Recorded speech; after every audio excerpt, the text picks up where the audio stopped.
Everyone in the neighborhood knew Marley, the Labradoodle with curls like soft toffee and eyes that could melt your heart in 5 seconds flat.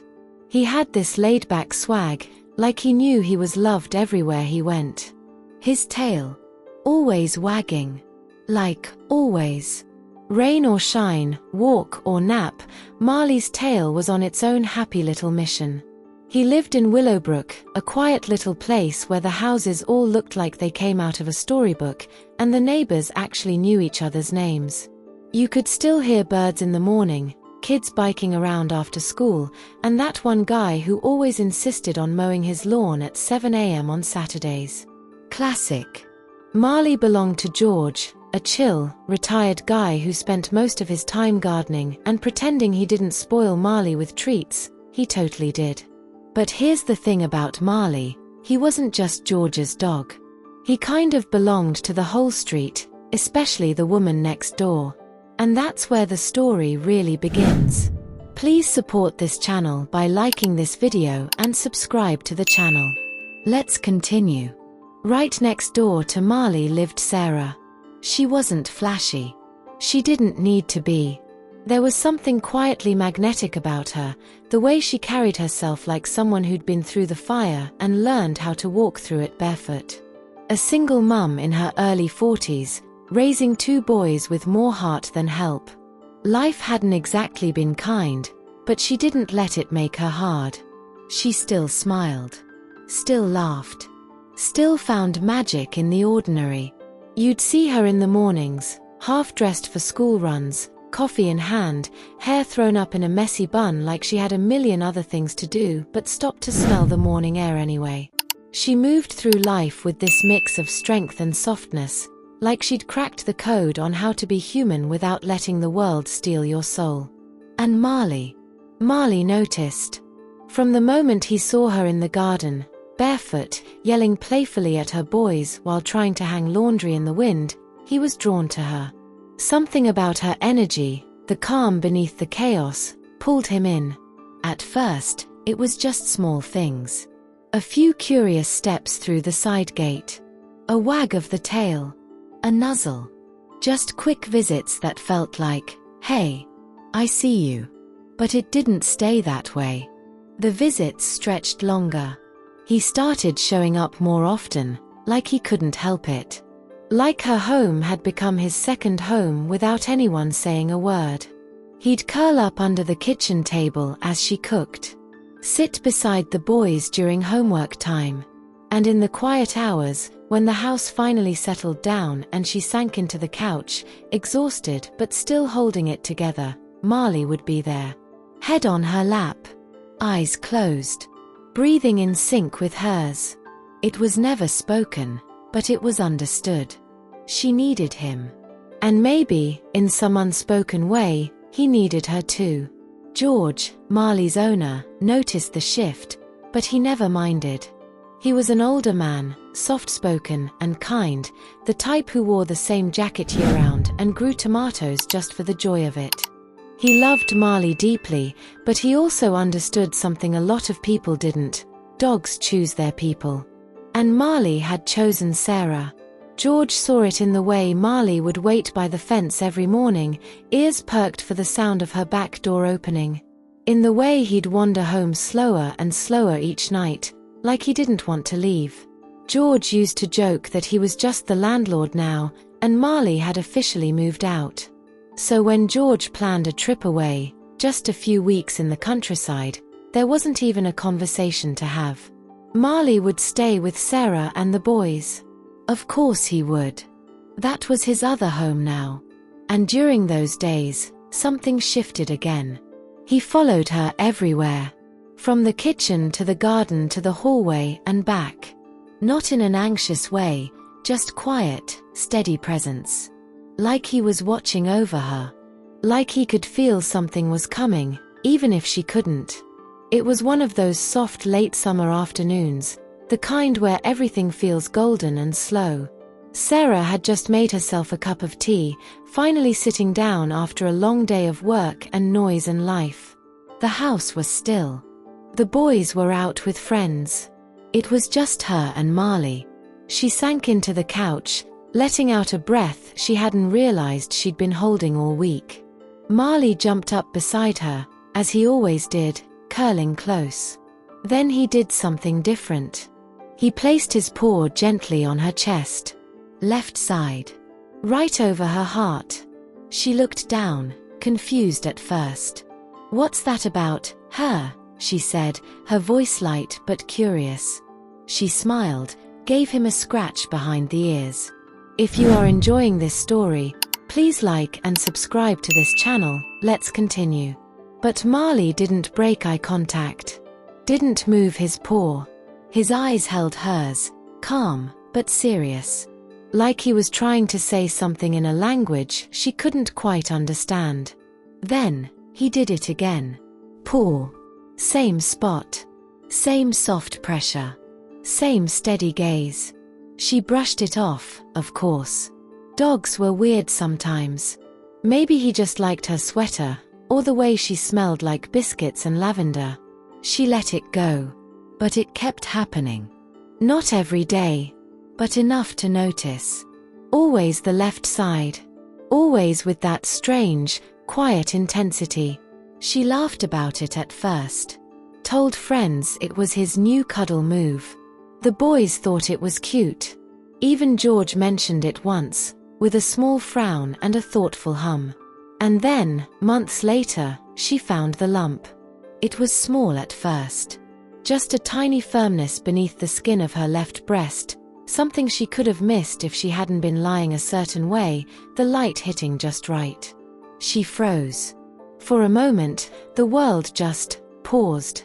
No sound. No breath. Just her fingers pressing again, hoping it was nothing. That she'd imagined it. That her body was playing tricks on her. But it was still there. She didn't tell anyone right away. Not the boys. Not her sister. Not even George. She booked the appointment quietly, alone, like slipping a note under a door and waiting for it to be answered. What followed was a blur. Mammograms.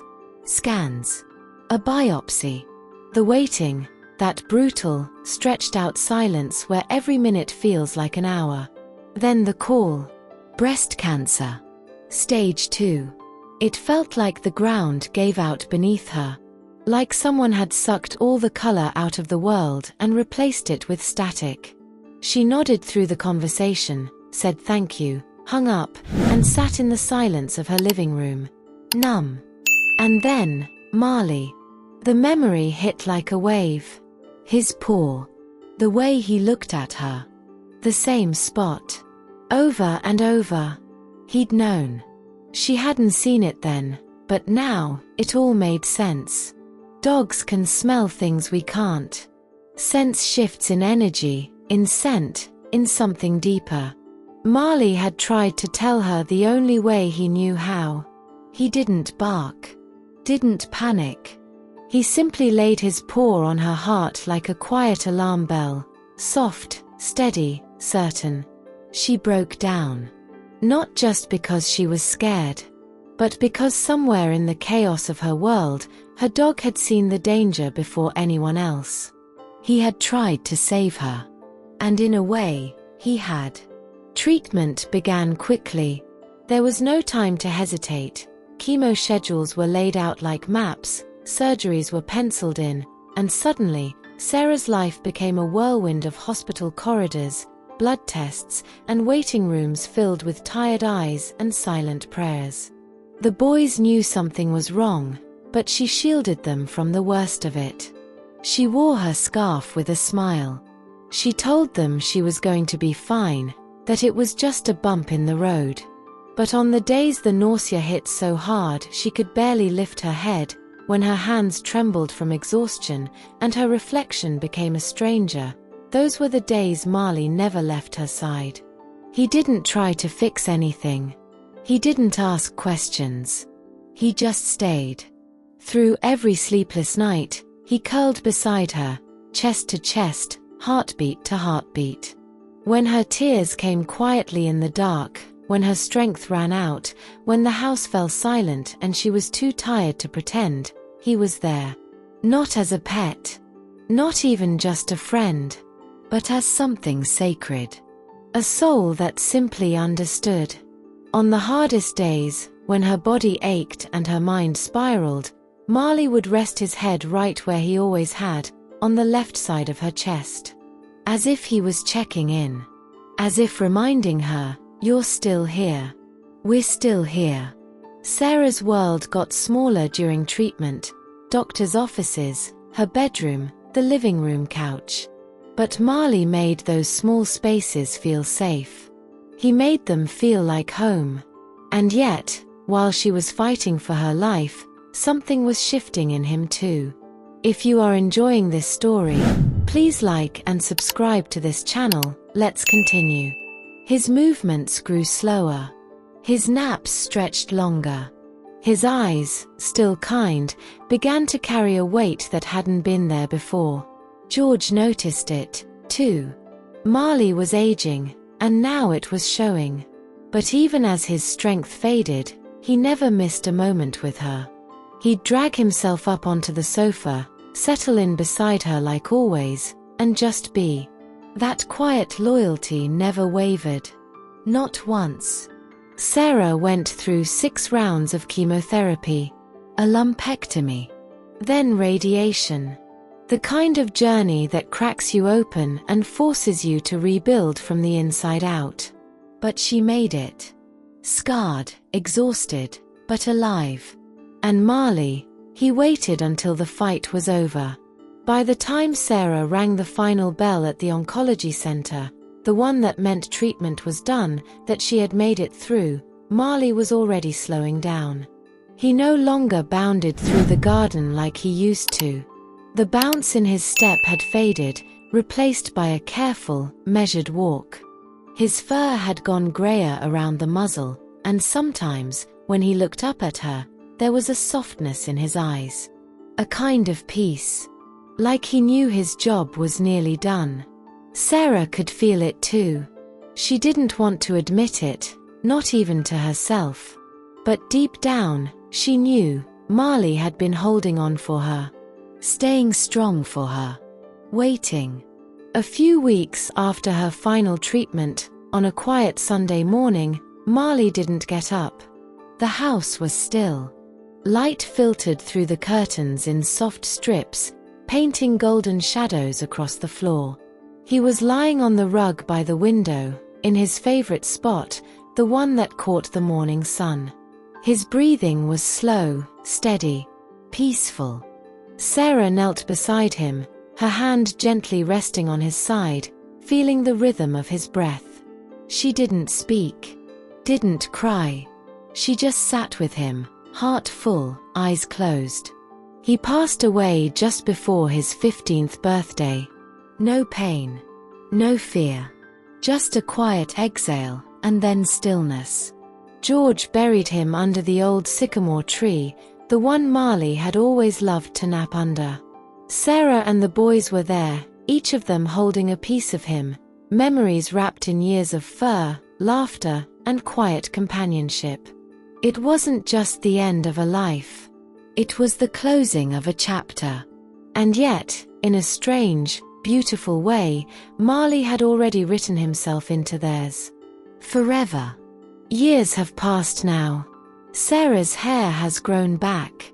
Her smile is stronger. Her mornings are slower, softer.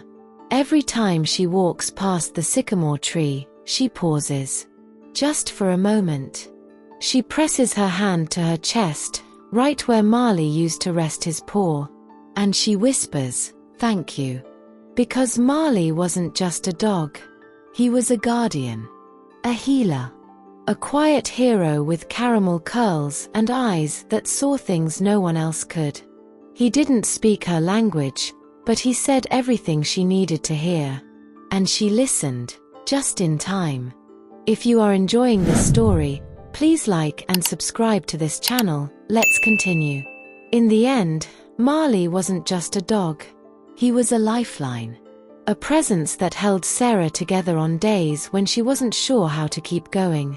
A quiet guardian who spoke without words, who listened with his heart, and who stayed beside her through the darkest moments.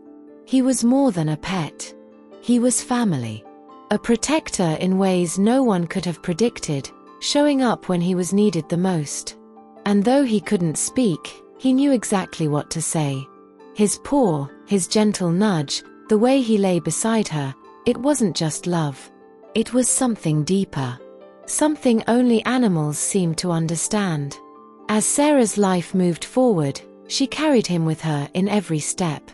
The memories of Marley lived on in the way she moved through life now, stronger, kinder, always looking for the quiet moments of peace.